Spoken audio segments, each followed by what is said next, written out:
हरि शरणम हरि शरणम। श्रीमद् भागवत के अंतिम श्लोक में वेद व्यास जी ने पूरे भागवत का निचोड़ दिया है और कहते हैं, नाम संकीर्तनम यस्य सर्व पाप प्रणाशम प्रणामो दुख समनस तम नमामि हरि परम। माने उस परब्रह्म परमात्मा के नामों का संकीर्तन हमारे जीवन के सारे पापों का नाश कर देता है। मैं उस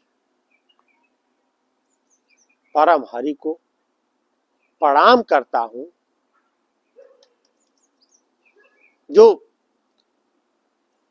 नाम लेने से सारे दुखों का नाश कर देते हैं, तीनों तरह के तापों का, सांसारिक तापों का विनाश कर देते हैं। वही परम ब्रह्म परमात्मा है, वही हरि नाम से जाने जाते हैं। हरि का मतलब जो जीवों के हर तरह के तापों का नाश कर दे, हरण कर ले और उसका कल्याण करे, उसे हरि कहते हैं। और भगवान को पाने के लिए, भगवान की कृपा पाने के लिए तीन ही साधन है: परमात्मा का कीर्तन, परमात्मा का जप और परमात्मा का भजन। और उस परमात्मा को हरि नाम से पुकारने पर वो विशेष रूप से परमात्मा कृपा करते हैं और कृपा करके हमारे सारे पापों का नाश करते हैं। इसी चीज को जिस तरह भागवतकार ने अंतिम श्लोक में निचोड़ दिया, उसी तरह रामचरितमानस में तुलसी बाबा ने उत्तरकांड के अंत में पूरे रामचरितमानस का निचोड़ दिया और कहते हैं, विनिश्चितम बदांसी में न अन्यथा बचांसी में हरिम नरा भजन्ति ते दुस्तरम तरंति थे।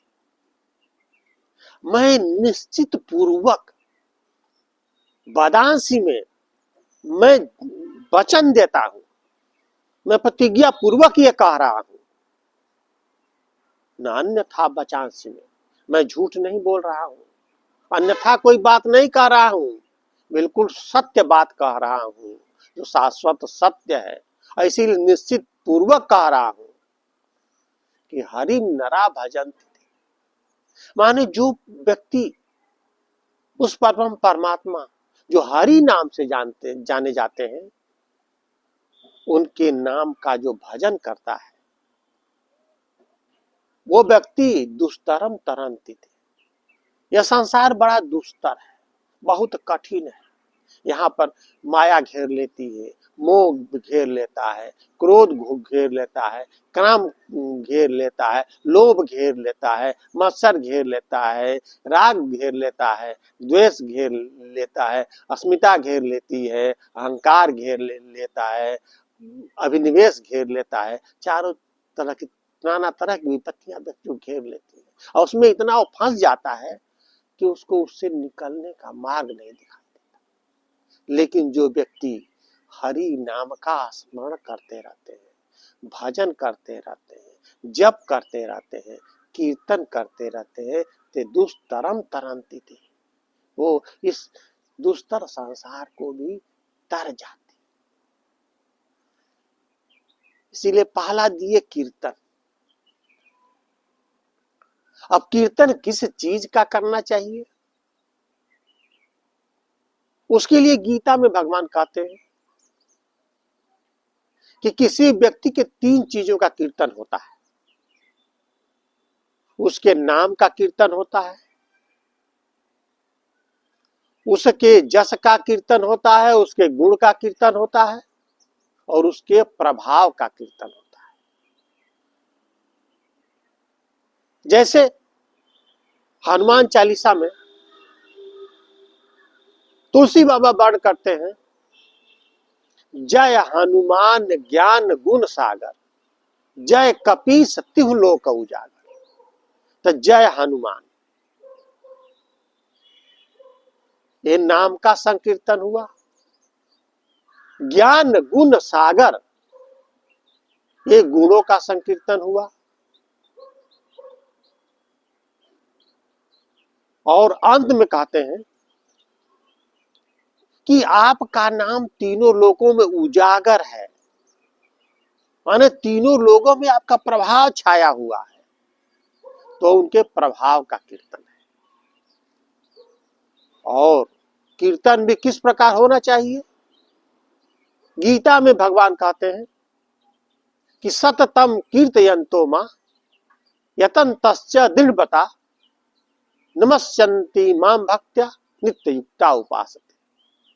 माने मेरा सतत कीर्तन करो, और जो व्यक्ति मेरा सतत कीर्तन करता रहता है और वह कीर्तन निश्चित रूप में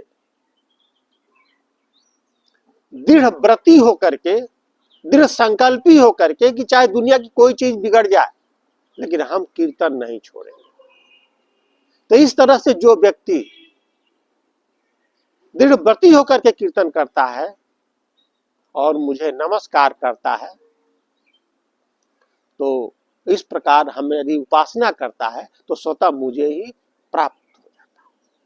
इसीलिए गीता में कहते भगवान कीर्तनीय सदा हरि, वह परमात्मा जो हरि नाम से जाने जाते हैं वही सदा सर्वदा सतत कीर्तनीय है। इसलिए हमें भगवान का कीर्तन हमेशा करना चाहिए। और दूसरा भगवान के लिए है जप। भगवान कहते हैं गीता में यज्ञानाम जप यज्ञोऽस्मि अस्थावराणाम हिमालय। माने यज्ञों में जितने संसार के यज्ञ होते हैं उस सारे यज्ञों में जप यज्ञ सर्वोत्तम है। इसीलिए यज्ञों में जप रूपी यज्ञ मैं ही हूं और मैं ही सबसे श्रेष्ठ हूं। उसके बाद भजन के लिए कहते हैं कि जो लोग मेरा भजन करते हैं, मेरा गुणगान करते हैं, मेरे प्रभाव को भजते हैं और ये मान करके चलते हैं कि संसार की जितनी भी चीजें हैं वो सब परमात्मा की हैं, परमात्मा द्वारा दी गई हैं, परमात्मा द्वारा चलाई गई हैं और हम भी परमात्मा के ही अधीन हैं। और इस तरह से परमात्मा के प्रति पूर्णतः समर्पित करते हुए हम भगवान का कीर्तन करते रहते हैं, भगवान का जप करते रहते हैं, भगवान का भजन करते रहते हैं, तो सदैव सतत सदा के लिए हमारा कल्याण होता रहता है। हरि ओम।